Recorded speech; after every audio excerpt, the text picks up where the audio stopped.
Yun, marami pa rin ang abo ng binubuga ng Bulkan Bulusan. Yan. Yan, kulay gray na yung mga halaman dun.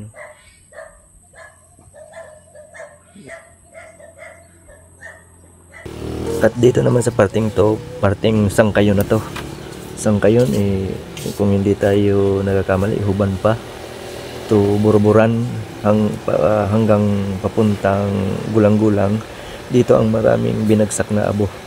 Ni Bulusan kasi mas malapit to.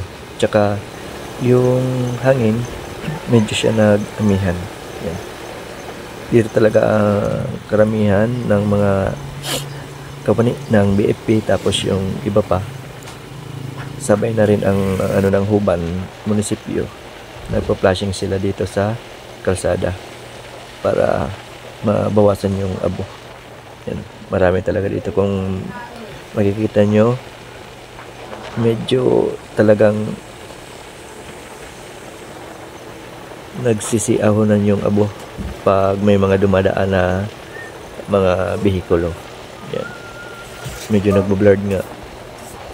Sa parting unahan pa niyan, mag-zero visibility. Kaya mas maigi na hinahinay lang ang pagpatakbo at bukasan yung ilaw para visible sa kasalubong na sasakyan.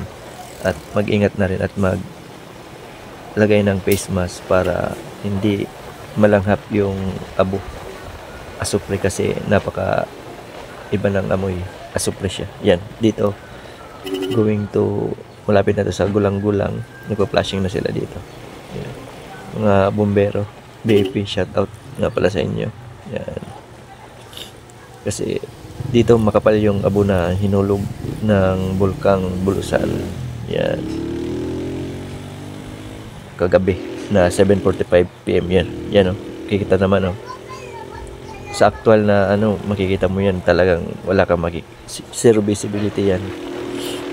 Marami makapal pa yung hinulog na abo dyan sa daan. Pero nagki-clearing na rin yung mga kawani ng gobyerno. Yan. At sa tulong ng provincial government office. Yan. Makikita nyo. Yan. Marami talagang abo pa, oh. Parang puno ng dito. Nagpahinga tayo kasi kahit may helmet, pumapasok pa rin pumapasok pa rin yung abo dahil sa hangin, pumapataas yun. Yan.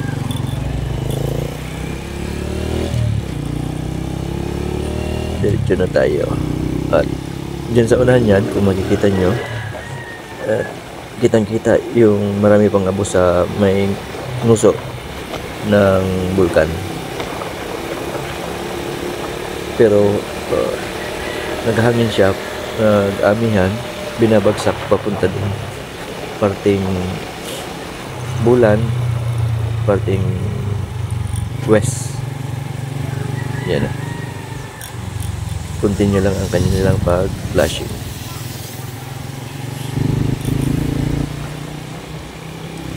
Kaya yung abo medyo na babas-bawasan. Yun, oh.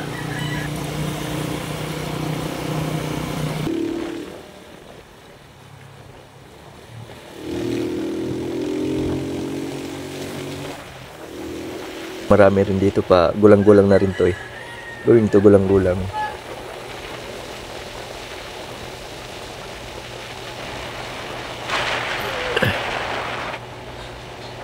Sa kahoy, marami rin, oh.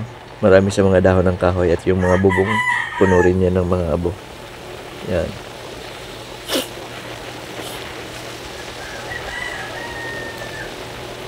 Kaya medyo yung may mga pananim dyan, pag inulan, siguradong mamamatay niyan kasi yan, asupre.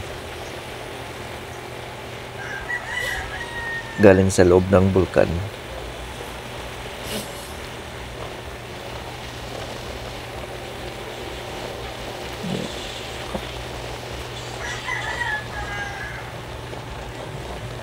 Kaya ang ibang nagpapatakbo, hinahinay lang, tapos dapat bukas ang ilaw para visible.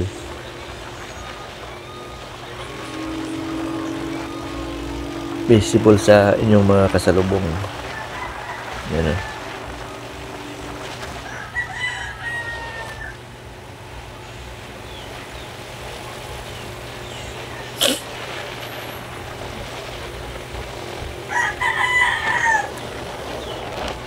Malapit kasi to eh, itong mga lugar na to eh. Yung Gulang-Gulang, Monbon, malapit yan sa bulkan.